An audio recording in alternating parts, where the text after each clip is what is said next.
आपका होस्ट विशाल और आप सबका एक बार फिर से वार्म वेलकम करता हूँ अपने आज की इस नई वीडियो में।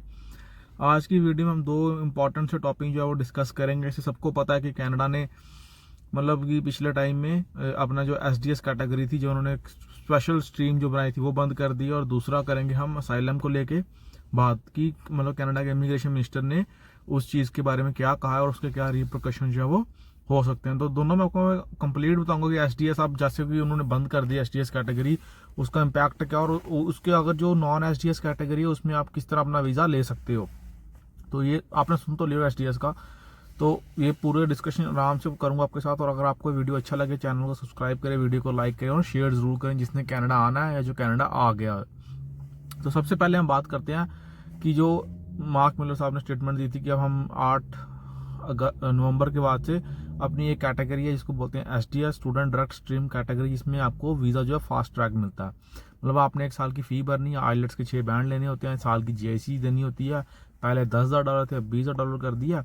तो अगर आप वो करो तो आपको सीधा वो वीज़ा मिल जाता था, मतलब आप फाइल जो लगा सकते थे। तो अब उन्होंने कहा कि जैसे हमने रूल चेंज किया तब हमें एसडीएस कैटेगरी में जो है वो काफ़ी ज़्यादा फ्लॉज लग रहे हैं और इसका कोई फ़ायदा नहीं, इसको उन्होंने बंद कर दिया।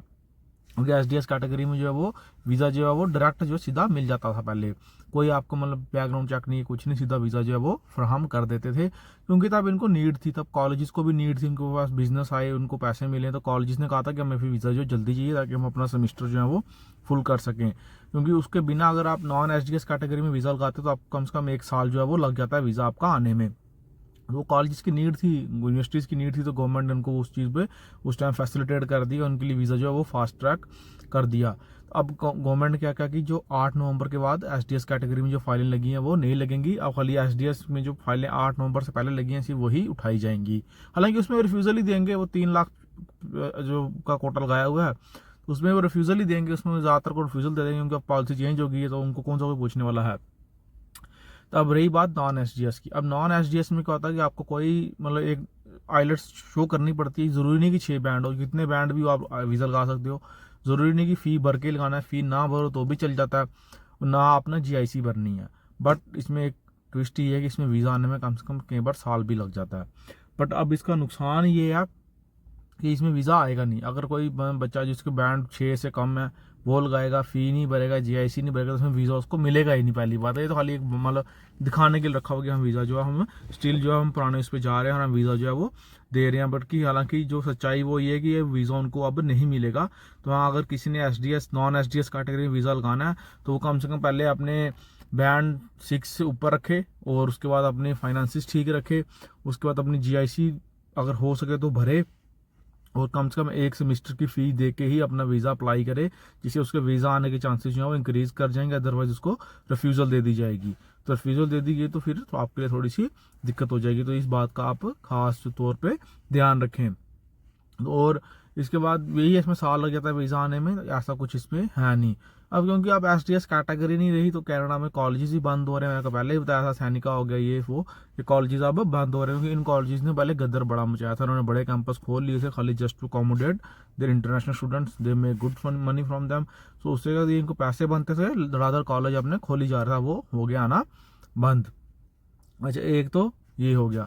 अब दूसरा जो दिक्कत है वो पीछे से 2-3 दिन पहले इनके जो इमिग्रेशन मिनिस्टर मार्क मिलर साहब, उन्होंने कहा कि जो इंटरनेशनल स्टूडेंट्स हैं उन्होंने उनकी मतलब नंबर दिया कि 14,000 लोगों ने जो है वो असाइलम अप्लाई कर दिया। अब मैं आपको ये बात बता दूं कि उसके रिस्पॉन्सिबल मार्क मिलर साहब आप खुद ही हैं, क्योंकि आपने एक गोल पोस्ट चेंज कर दी है। पहले जिन बच्चे, हालांकि एक और क्लियर बात इसमें कर दूं कि ये जो 14,000 बच्चे हैं इनमें से वर्क परमिट वाले नहीं हैं। ये 1 जनवरी से लेकर 30 सितंबर तक का डाटा है।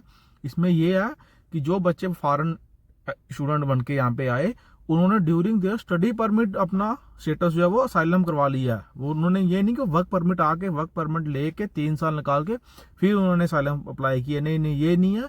ये वहां से है, ये बेसिकली वो बच्चे हैं जो ज्यादातर प्राइवेट कॉलेजेस में आते हैं, तो वहां से आए, इनको पता था हमें वर्क परमिट नहीं मिलेगा, इन्होंने सीधा ही आके अपना जो है वो असाइलम अप्लाई कर दिया। ये वो वाले बच्चे हैं। इसमें मेजोरिटी बच्चे हैं आपके सैनिका कॉलेज, कॉमोडोर कॉलेज, अच्छा आपका नाइग्रा कॉलेज, ये 3-4 कॉलेज है जिनके जो मेन बच्चों की जो ज्यादा इसमें जो नंबर हैं, मतलब इन कॉलेज के बच्चे सबसे ज्यादा जिन्होंने असाइलम अप्लाई किया 30 जनवरी 2024 से लेके 1 जनवरी 2024 से लेकर 30 सितंबर तक, इसमें भी अक्टूबर नवंबर दिसंबर का डाटा जुड़ना बाकी है। तो अगर आप ऐसे ये करोगे तो फिर यही होगा, क्योंकि इन्होंने बच्चों ने सीधा कर दिया और ये स्टडी परमिट के बाद अप्लाई किए गए हैं, ये वर्क परमिट वाले नहीं हैं। अगर उनका डाटा जोड़ा जाएगा तो फिर डाटा बहुत ज़्यादा बढ़ जाएगा, क्योंकि गवर्नमेंट उनको नहीं दे रही, वर्क परमिट एक्सटेंशन नहीं दे रही, गवर्नमेंट ने रूल्स चेंज कर दिए। जो बच्चे प्रोटेस्ट कर रहे हैं, ब्रैम्पटन हो गया, मैनिटोबा हो गया, आगे पीछे, वो यही कह रहे हैं कि हम इलीगल नहीं होना चाहते, हम नहीं चाहते हम उसमें जाएं, रेफ्यूजी केस लगाएं, तो आप हमें वर्क परमिट एक्सटेंशन दे दो, क्योंकि आपने सेंटर में आके रूल जो है वो चेंज कर दिए। गवर्नमेंट उस चीज़ के लिए मान नहीं रही।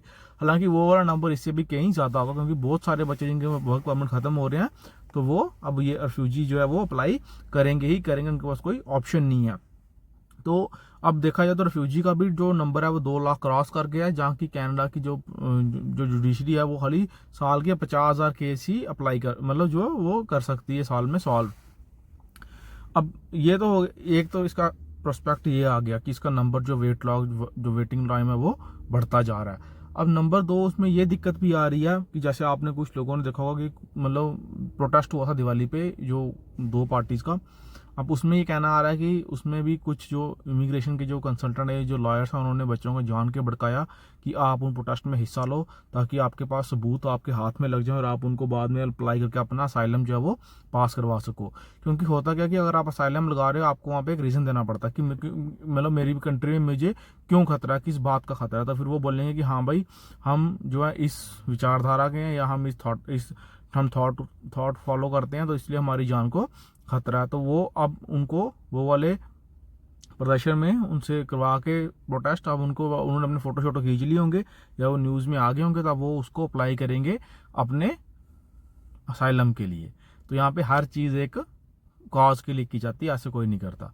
अब ये भी कम्युनिटी में जो सुनने को मिल रहा है कि वो जो प्रोटेस्ट हुआ था वो जानबूझ के उनको इसलिए करवाया गया ताकि कुछ लोगों को यहाँ पे अकोमोडेट किया जा सके, जिन्होंने असाइलम अप्लाई कर दिए हैं वो अपने लिए कुछ ना कुछ दाल पानी इकट्ठा कर सकें, ताकि जिससे उनको फ्यूचर में हेल्प हो सके जब वो अपना साइलम का केस वहाँ पे स्ट्रॉन्ग कर सके। क्योंकि जब आपने साइलम का केस अप्लाई कर दिया, आपको वहाँ पे जाके वो चीज़ प्रूव करनी पड़ती है कि वाकई मेरी जान को खतरा है मेरी नेटिव कंट्री में।